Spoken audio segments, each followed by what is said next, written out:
Resuming debate, the honourable member for St. Albert Edmonton. Thank you very much, Madam Speaker. I rise in strong opposition to Bill C-49. This legislation amends the Newfoundland and Labrador as well as Nova Scotia Accord Acts, legislation that governs and regulates offshore petroleum management between the federal government and those provinces, Newfoundland and Labrador and Nova Scotia. This legislation, in short, establishes a single regulator with respect to conventional offshore petroleum as well as offshore renewables. And let me say in that regard that Conservatives fully support the principle of establishing a regulator responsible for all offshore energy projects. Moreover, we recognize the need to establish a regulatory framework in order for Newfoundland and Labrador, as well as Nova Scotia, to leverage the opportunity to take advantage of the shift towards offshore wind in particular and the opportunities that will provide those two provinces. That is not the issue, Madam Speaker. What is the issue are the details of this bill. And a very quick review of the bill evidences that this is a badly drafted piece of legislation. It is indeed another disastrous bill from this disastrous Liberal government. Madam Speaker, with respect to the environmental assessment process, this bill incorporates the Liberals' anti-energy Bill C-69 Impact Assessment Act, legislation that last Friday was largely determined by the Supreme Court of Canada to be unconstitutional. Indeed, the provisions of the Impact Assessment Act that are incorporated into Bill C-69, each and every one of those was determined by the court to be unconstitutional. So think about that for a minute.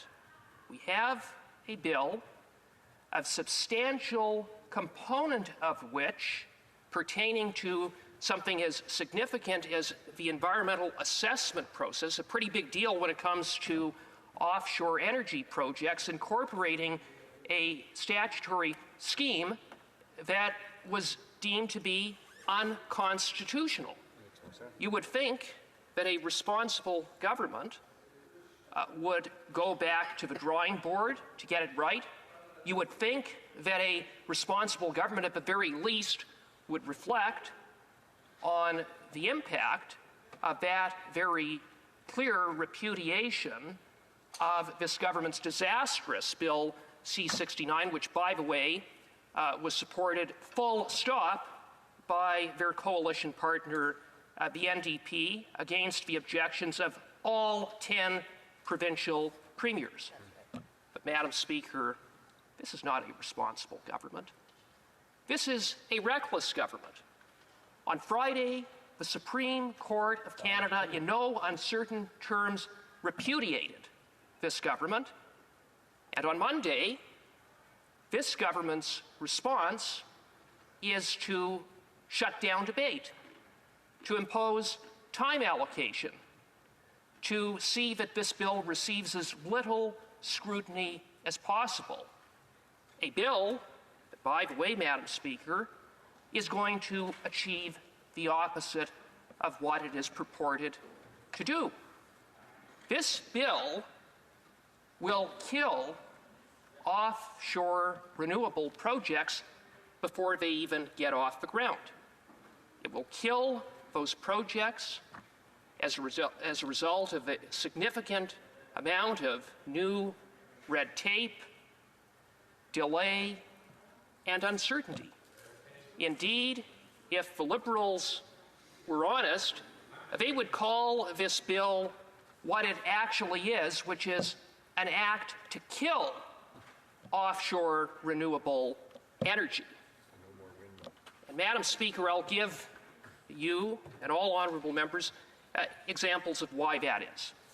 For example, pursuant to the Accord Acts at this time, the Minister has a 30-day period to respond to a decision of the regulator whether to approve or reject a project.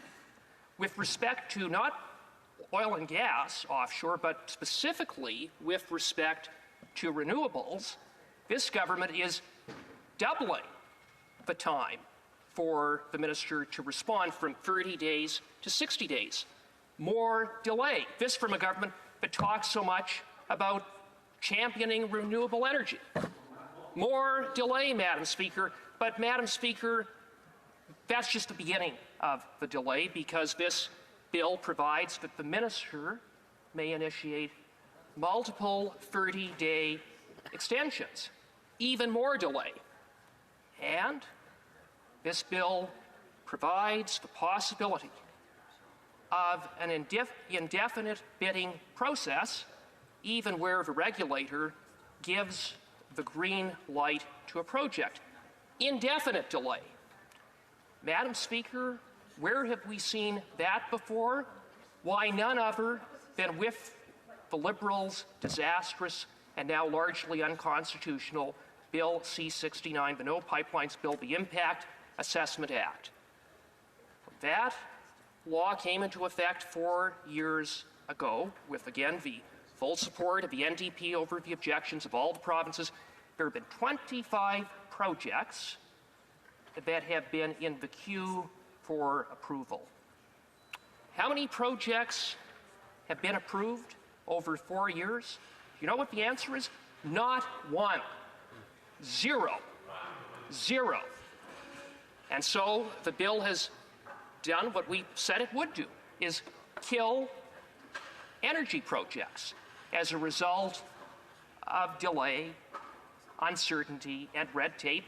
And it has negatively impacted Atlantic Canada with the $16 billion Bay du Nord project, which is hanging by a thread.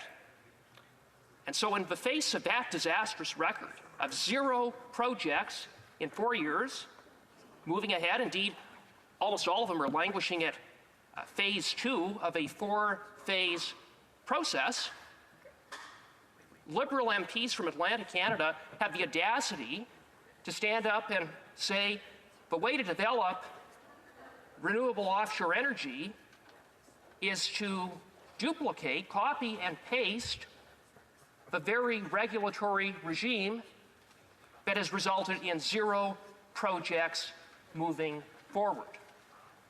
It's really quite incredible, Madam Speaker, but it gets worse. Unfortunately, the time provided for this is over.